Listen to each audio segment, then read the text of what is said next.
split, are you saying?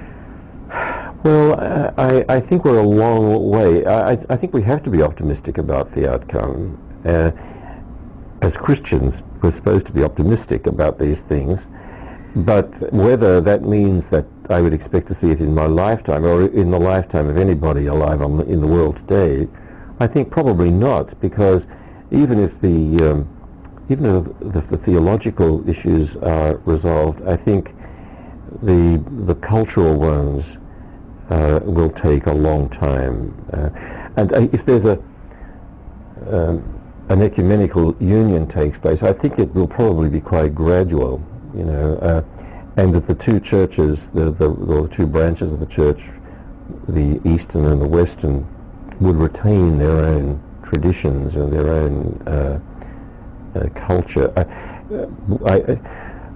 We were talking earlier about collegiality, and it really is just an illustration of a point, a more basic point that's come up again right now in what we're talking about now. And that is the fact that Christianity blesses a kind of a pluralism and rejoices in it. Not everybody doesn't have to be the same within the Christian religion.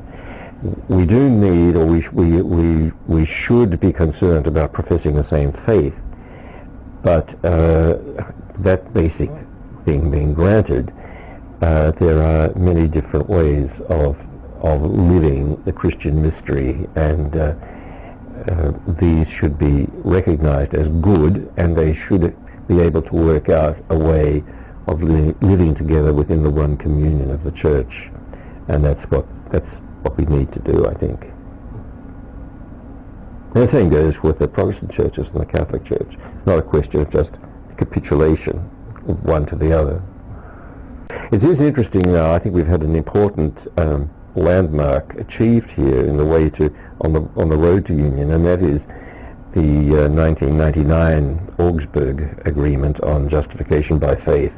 And I actually give a course on that in the graduate course. Even though that's now been signed and sealed, you might say, I think theology students do very well to study that whole issue, and especially the kind of the ecumenical solution.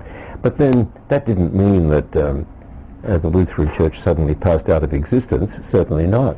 So where do we go from here? And we have to have ways in which Roman Catholics can continue to live within their tradition, and Lutherans within theirs, and yet for each side to be able to recognize the full Christian content of the other community.